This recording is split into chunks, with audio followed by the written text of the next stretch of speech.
Buenas tardes y bienvenidos al webinar que vamos a ofrecer hoy: cómo atrapar al público Z a través de Snapchat, cómo las marcas se tienen que adaptar en el día a día para poder llegar con sus mensajes a este público tan concreto.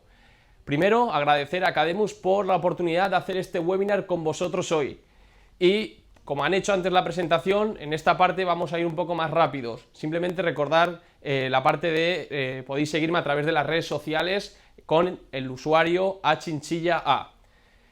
El público Z, un público que está dando mucho que hablar en los últimos meses. ¿Por qué principalmente? Principalmente da mucho que hablar porque es un público difícil de atrapar, como muy bien dice el título de este webinar.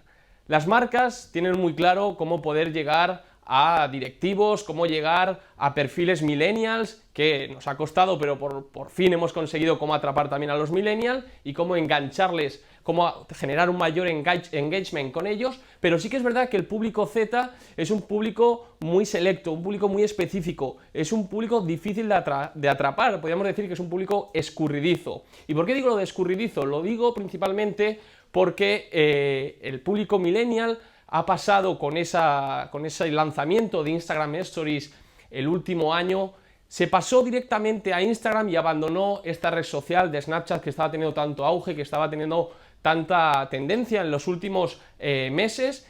Y sin embargo el público Z se mantiene firme en su red social, en la red social en la cual ellos comparten su modus vivendi, su modus operandi, donde hacen los contactos y donde tienen un poco, van compartiendo su día a día, su vida cotidiana. Esta es una creatividad que hicimos en uno de los manifiestos creativos que hicimos con la consultora, con BeShare. Una de las creatividades que nosotros trabajamos con los públicos, los mensajes que tenemos que dar a cada tipo de público, sea el público baby boomer, sea el público de la generación X, el público de la generación Y o el público que hoy vamos a ver, el público Z. Y decíamos, muchos de ellos han nacido, es verdad, con una tablet debajo del brazo, ya no vienen con una barra de pan, sino con una tablet. ¿Por qué? Porque es un público totalmente nativo digital, es un público que está muy familiarizado con todos los dispositivos, con todos los gadgets, con la tecnología, con esta revolución digital, con aplicaciones, con las redes sociales, pero sobre todo donde se sienten cómodos, donde están familiarizados es con esta aplicación, con la aplicación de Snapchat.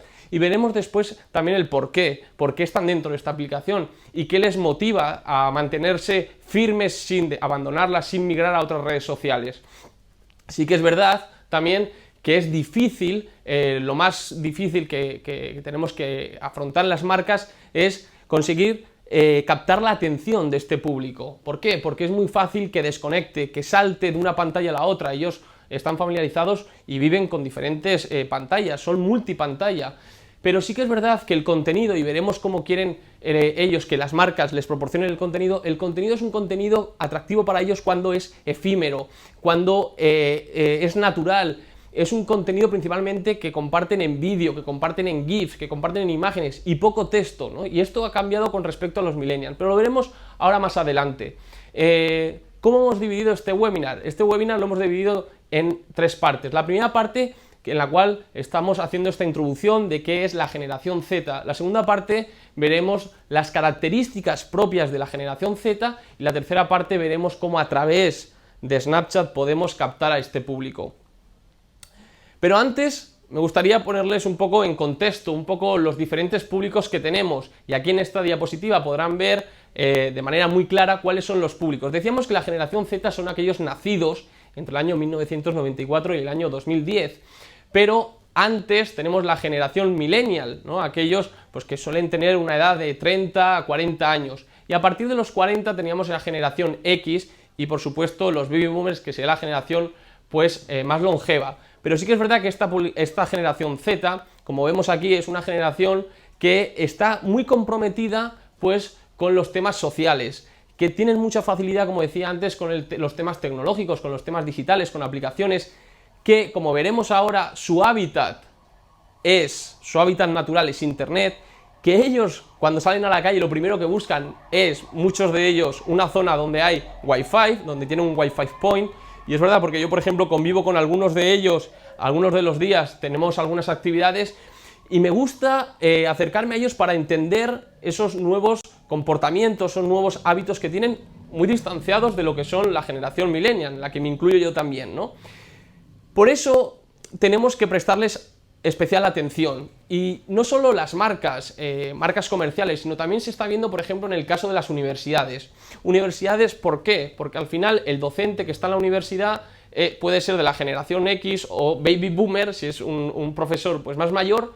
¿Y cómo hace para captar la atención de ese alumno de la generación Z, de ese alumno tan joven, con esos comportamientos tan distintos y con una manera de entender esta cultura digital tan distinta de lo que son los profesores pues más mayores, ¿no? Por eso tenemos que ponernos un poco en situación y he preparado estas diapositivas para contextualizar y para saber bien qué público tenemos delante para poder después, a través de Snapchat, poder conectar con ellos.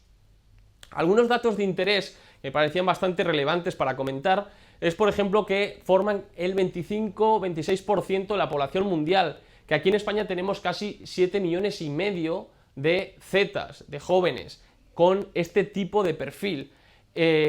La cultura del do it yourself, ¿no? Hazlo tú mismo.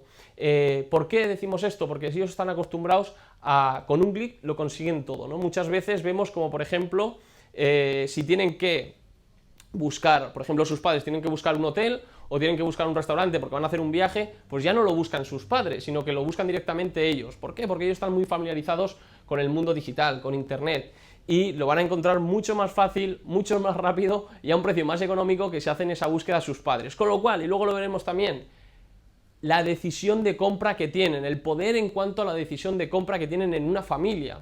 ¿Por qué? Porque están muy informados, muy bien informados. Y esto es muy importante sobre todo para las marcas a la hora de pensar las estrategias de comunicación digital, a quién van dirigidas, ¿no?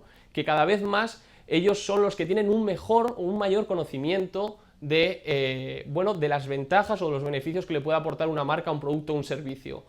También otro de los temas destacados, ¿no? El tema de que están conectados 24/7. Los que trabajamos en el mundo digital siempre lanzamos este mensaje, que uno que trabaja en comunicación digital debes estar siempre permanentemente porque nunca se cierra la puerta, siempre puede pasar algo, siempre puede haber actividad. Pues ellos tienen esa facilidad para estar, por ejemplo, en casa cenando, con el teléfono móvil hablando por 5 grupos de WhatsApp, prestando atención a lo que está diciendo su padre, al mismo tiempo escuchando lo que se está diciendo en la televisión y paralelamente pueden estar enviando un snap a través de Snapchat a uno de sus amigos de una foto del plato que ha elaborado su madre esa noche para cenar. Con lo cual, esa facilidad que tienen para mover contenido, para crear contenido, son pues magos, yo siempre digo, en cuanto a creadores de contenido, porque tienen mucha originalidad y mucha creatividad, pero en el mundo digital. Luego es verdad que puede ser que nos encontremos, que les ponemos un papel delante y les falten recursos, ¿no?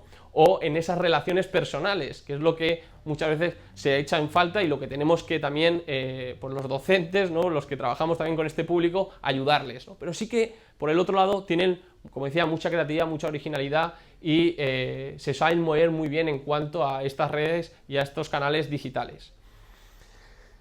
Un poco de contexto histórico, pues sobre todo centrémonos en la parte de que ellos se decantan principalmente por la parte de apostar por todas las tendencias digitales, pero sobre todo tienen un compromiso pues con los temas sociales, como decíamos al principio, ¿no? Con el calentamiento global, con el tema de distinción de razas, con el tema del terrorismo internacional, con la igualdad de sexos y, por supuesto, con la recesión económica que ha vivido, por ejemplo, España en los años anteriores.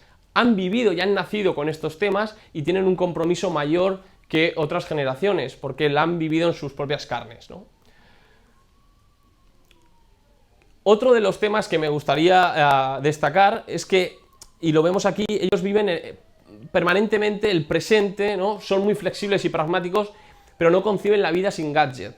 ¿Y a qué voy con esto? A que cuando se lanzó el tema de la realidad virtual, eran los primeros que iban a las tiendas a comprar esas gafas para hacer pruebas. Cuando sacan un dispositivo son los primeros que te encuentras en tiendas comerciales, en supermercados, para ir a comprar esos gadgets tecnológicos donde pueden experimentar, innovar, ¿no? Y a partir de ahí compartirlo con sus amigos. Es decir, van un paso adelante en comparación con las otras generaciones.